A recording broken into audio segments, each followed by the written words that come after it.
हनुमान गोसाई। जय जय जय हनुमान गोसाई। जय जय जय हनुमान गोसाई। जय जय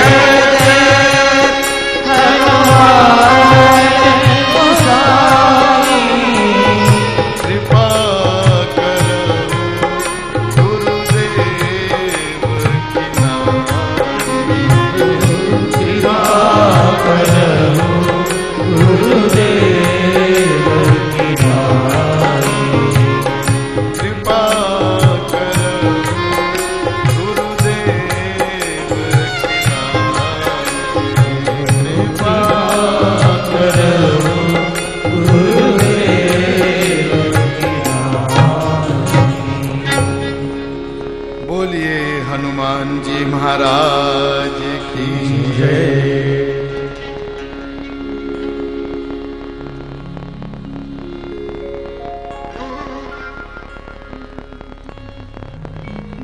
अकारण करुण श्री सीताराम जी की अहेतु की कृपा करुणा से और श्री सालासर धाम वाले की विशेष अनुकंपा से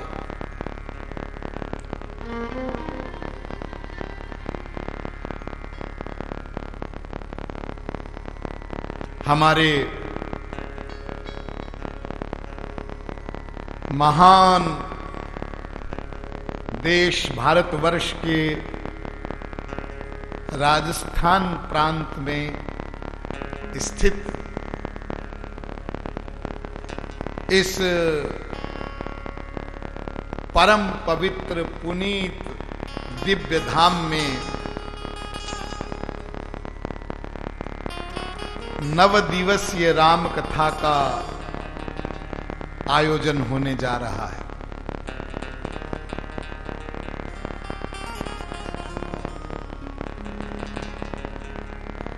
आप सभी लोग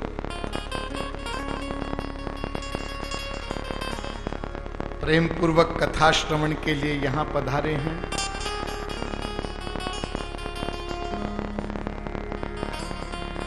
और बहुत सारे लोग विज्ञान के माध्यम से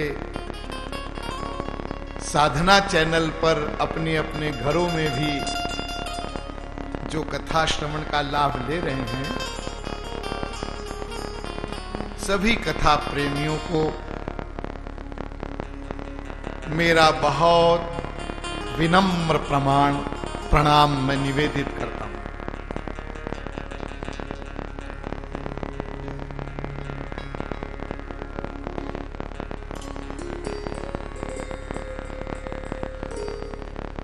कई वर्षों से बहुत सारे लोगों की ये इच्छा थी कि राम कथा का गायन हो और हमारे द्वारा लोग सुनना चाहते थे।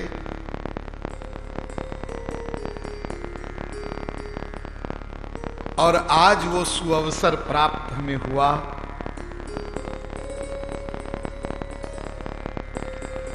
इस विषय में थोड़ा थोड़ा आगे आप लोगों को बताएंगे, लेकिन इसमें कोई संदेह नहीं है कि यह जो आयोजन यहां हो रहा है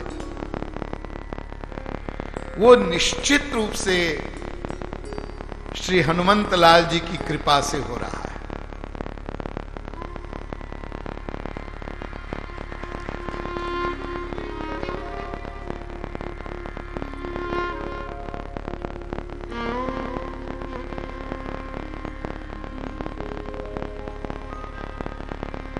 आप लोग हनुमान चालीसा पढ़ते होंगे।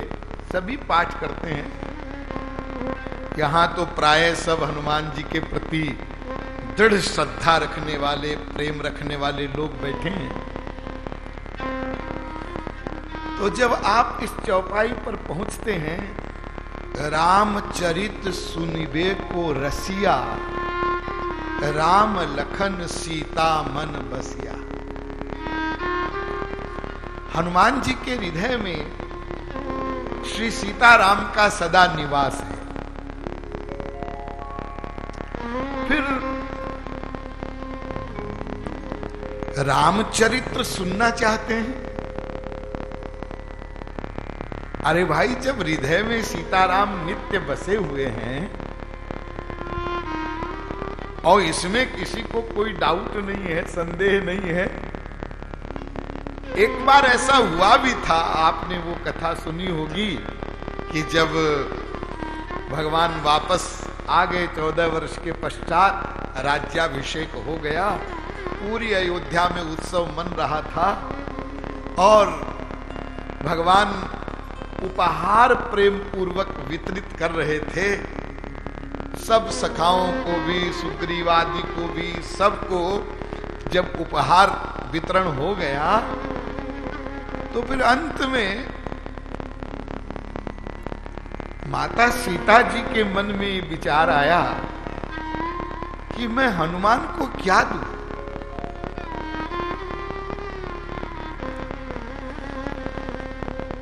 तो अत्यंत मूल्यवान मणियों की एक माला गले में से निकाल करके और सीता जी ने हनुमान जी को दिया। हनुमान जी वहां एक तरफ बैठे थे, वो माला को देखने लगे और फिर उसका एक एक अनमोल मोती उसको अपने मुंह में डाल करके दांत से फोड़ करके कुछ देखें और उसको फेंक दें। ये आपने सुना होगा, बहुत प्रख्यात हनुमान जी के बारे में कथा है।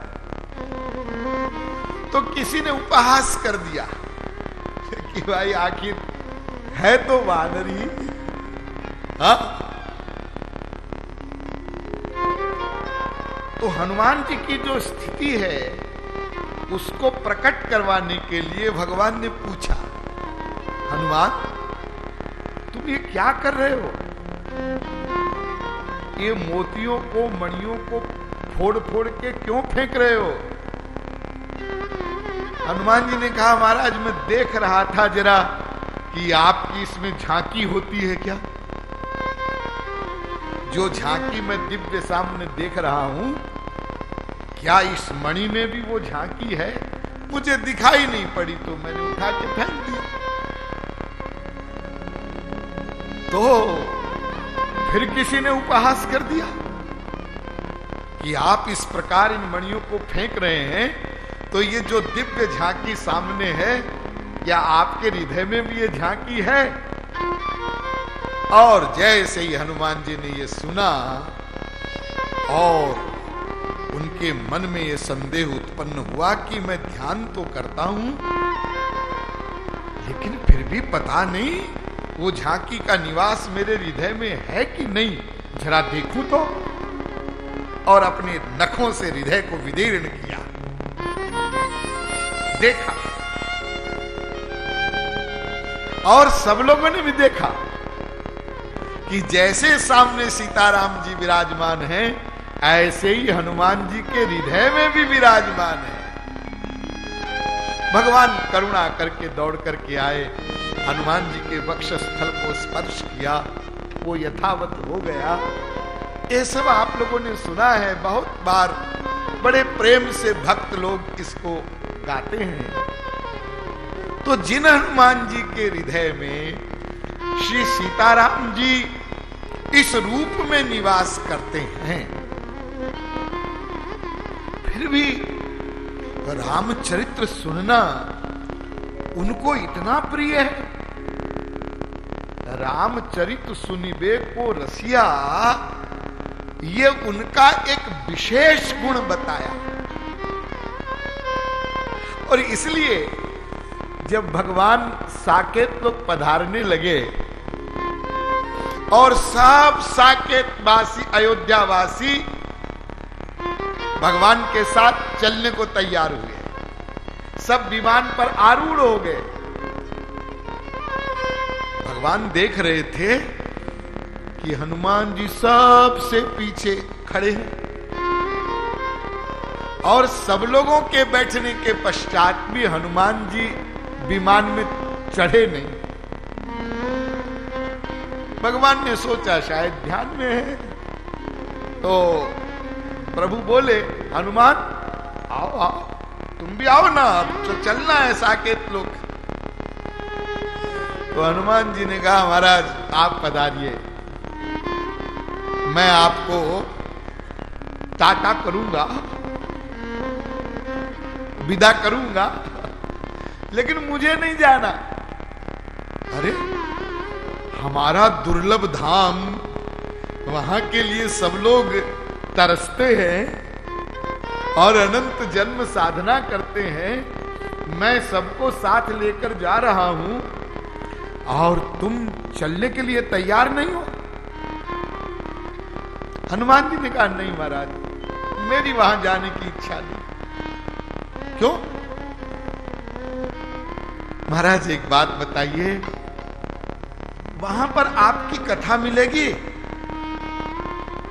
हमारी कथा?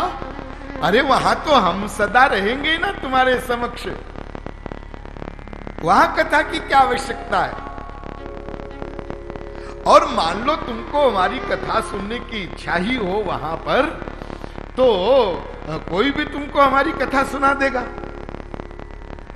हाँ महाराज, वो तो सब ठीक है, लेकिन फिर भी आप कृपा करें और आप रुष्ट न हो, लेकिन वहां पर आपके धाम में जो आपकी कथा होगी कोई सुनाएगा भी